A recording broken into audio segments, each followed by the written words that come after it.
Well, we're back again here at Beamer & Son Garage. It's so quiet here you can hear a pin drop. My dogs are all eating their Spike. And one of my favorite ones over here, that's Bear. They're nice and quiet now. It was chaos here a few minutes ago. It was all barking and howling. Now they're all happy eating and got water to eat, drink and food to eat. And there's Piggy up on the hill. He's licking his chops way up on the hill. Could you see him way up there? Way up there. But we're just going back here what we were doing. Where's there's the LTD in sad shape with a windshield. I did find a friend of mine that's got a windshield, but I'm going to have to go pull it. So that's going to be a tough task to get the windshield for this car. It's a sad day for the LTD. When you can see the windshield literally hanging in the dashboard. I mean, it's busted out in the car. I'm gonna have to pull that out. I'm gonna vacuum all that dash and hope I can get it out of the vents. I may have to remove the venting. Oh, it's a nightmare. I'm gonna have to remove the whole dash to get all that out. And that windshield went out. That branch came off that tree up there. It just, yeah. I mean, there's a piece of tin in here. There's a piece of tin right there. You can see the tin, and then there's cardboard over top of that. And I drove it inside the barn here, naturally to keep it from getting wet, when it rains. If it got rain in the dashboard, the car would be ruined, in my opinion. But, it's okay for right now. It's safe in the barn, until the creek comes up. When the creek comes up, then anything in the barn is going to get flooded. Anything in the garage is going to get flooded. This creek over here is just, when it gets going, it's like a river. It looks like a small little creek, right? That thing's mean when a bunch of rain comes in. When we get a bunch of inches of rain, that comes up like a river. It looks like a little Miami river. It's a nightmare. We don't like it. We hate it. That's one thing we hate about living back here. And there's the tree of woe right there. And yeah, whoa. We're afraid that tree's going to come down. We talked to the landowner because that tree's on the other side of the fence. And it's owned by them people over there. We told them that tree's probably going to come down. And it does. It's going to come down right on my garage. And right on Spike. So I'm going to have to move Spike. I have to get this guy over here to take the tree out. All right, look at that. There's Sam. He's going to go check out Spike's house. He went in there. He's checking it out. I said, what's it like in there? Is it plush? It's an old wooden dollhouse made out of particle board. It does have shingles on it. Even had aluminum siding on it at one time. It needs to be redone. But Spike likes it fine. His little doghouse. You can see it's all sided in the back. It's all coming off, but I think he chewed most of it off. That's Spike for you. So we got done with the last video, another day at Beamer & Son Garage Part 3. And what we figured out was the GEO up here has got a cylinder that's low in compression. And it's pumping oil. So, number one cylinder on that car is done. So yeah, it's going to need an engine to fix that car.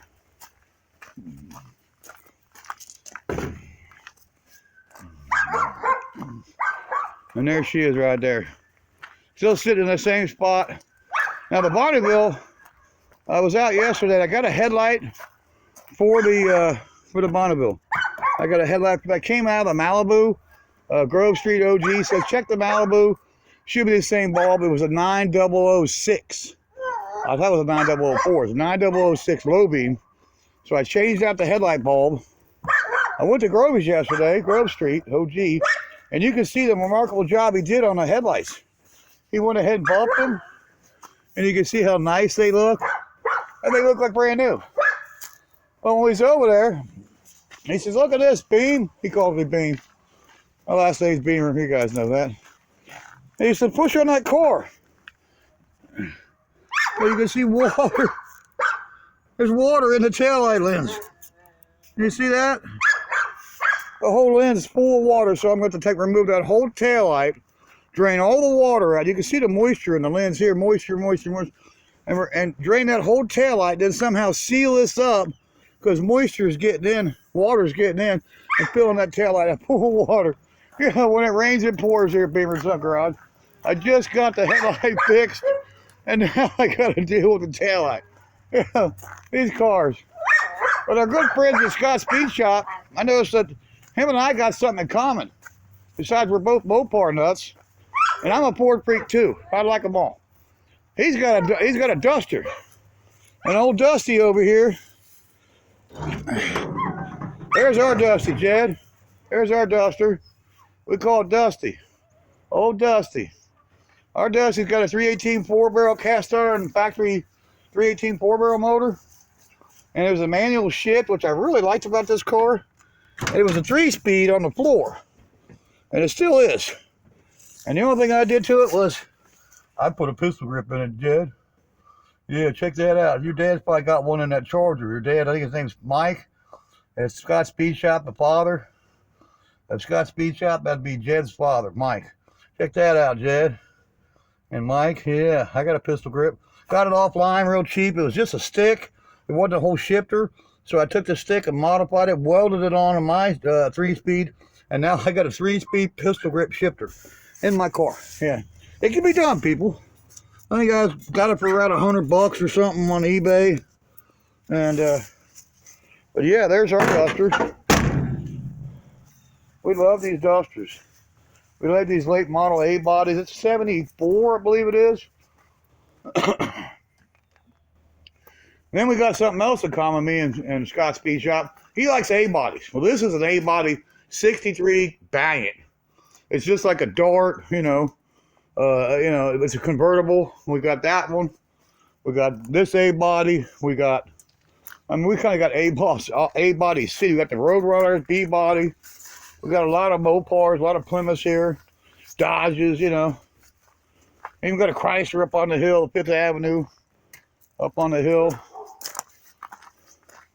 And here's something we got in common. He's got a Dart that we really like. Jed does. And we like that Dart he's got. And here's my interpretation of his Dart. Actually, 2 of them. There's a 65 Barracuda. That car was a 6-cylinder 3-in-a-tree originally, I found out. When I bought it, it had a 340 in it. It was running 10s in an 1/8 mile with an automatic, and it had a 411 gear. I bought it. The guy pulled the 340 out. I paid $350 for the body with the training, rear end, drive shaft. I found a 318 off my buddy Rondo. You guys seen him on the channel, the famous Rondo. He sold me a 318 for $75, and that's what's in there. That's a $75 small block Mopar motor in this car that I put in it some 29 years ago. Johnny Morehouse made the headers because of the steering shaft problem that Jed just went through. $800 he paid for some headers for his, and them headers cost me about $350. They were for a 68 Barracuda. Johnny took them, flipped them upside down, cut them apart, and you can see what he did. He made them come up like a dragster, and then swoop down in the wheel wells on both sides, and then shoot them all the way out the back, and 2 cherry bombs and dual exhaust. But that's Johnny Morehouse. So, you know, I couldn't have done it. Johnny Morehouse was the only one that had. He didn't have a header collector or a kit. He had 2 headers for a 68 Barracuda. He took them, cut them apart, flipped them upside down, and you see what he did with them. And they work, you know. And this is our 68 Coronet that I love so much. It's mine. I love that Coronet. It's a 4-door. It's like that one Jed's friend's got. It's a 2-door. He made it into like a cop car, you know, clone. And it's a cool car. And then me and Jed's I got a couple more out here just like, you know, the A-bodies Jed's likes, you know. I got that 65 back there. We got this 64 Valiant A-body that I just recently put a 318 in it. And this was a 6-cylinder 3-in-a-tree, bought out of Dayton, Ohio. And this thing was, it was rough. I mean, it had no drivetrain in it, no motor, no training. And it was, you know, it was beyond rough. And there it is, with this 318. I paid $250 for this motor and transmission. $250. They didn't guarantee it to run. Then I spent another $350 on the factory stock exhaust manifolds. And you can see where that manifold goes down and swoops down behind that steering shaft right there. You can see it, I'm pointing at it. And that was $350, Jed. But that's a factory style exhaust manifold, no header, you know. And then of course it had a stock manifold over here and it worked. So I just reused the manifold. I still got the the manifold over there. But I didn't need it because this one here will work for what I got to do. New wiring harness. It's got the new radiator in it. And I got to get a fan blade on. I got to change the pulley at the bottom to crank, which I got.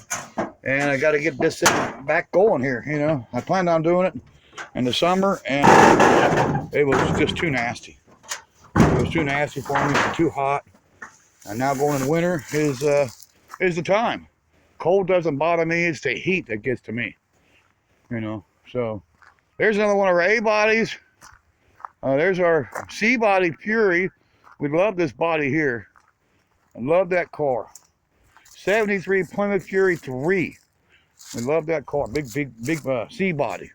I originally thought it was a speed body, but I stand corrected from the great Mopar guru, Kurt Stillman. He was a Mopar nut, and he taught me a lot.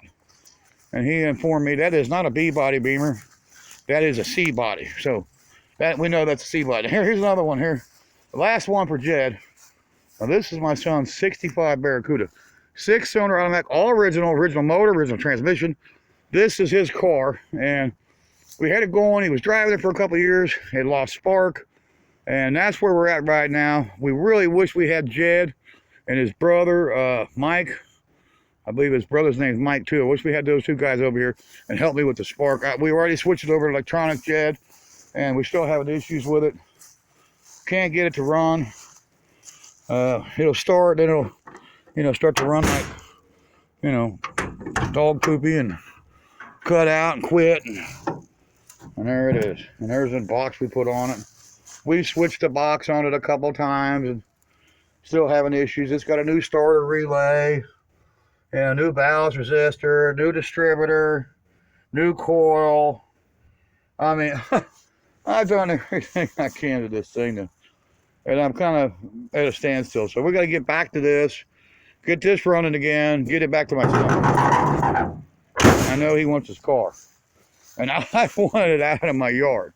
It's been sitting here too long. It's got grass growing up and sitting here all summer. It's time for it to go and get running and get out of here. There's our rollback all covered up with tires and debris and fencing. You can see where the fence I took all the way down, except for 3 little posts right here. Got a wood post, and it's got to come up, these 2 metal ones, and the fence is done right here. And then I just got to go up here and finish doing my fence removal. And once I get that done, and I want to try to gravel, you know, over all the way here, over there, and then gravel all this over. I'm going to widen the driveway. Then I'm going to shoot some gravel over here too, because it's all soupy here. I'm going to gravel mud this, probably put some mud down, some dirt, and then gravel over top of that. And that'll give my driveway 1, 2, 3 more, you know, lanes, and it's going to be great. So, and there's the hearse way up there. Now our Bonneville, we robbed the headlight out of this 99 Malibu Grove Street. Said, go get the headlight bulb out of that Malibu. So that's what we did. There's the Malibu right there. So we robbed the headlight bulb out, fixed the Bonneville. Still working on the GEO Prism. That's probably going to need an engine. I got a couple things we're going to try. We're going to try to do the old Bonanni track. You take a cup of oil and you put some cleanser in it, like some Bonanni, which cleans your pots and pans. It's basically, it's a high detergent cleanser. You put that in the oil, you mix that up in a cup. You take a funnel and you pour that down into the cylinder, and then you crank it over.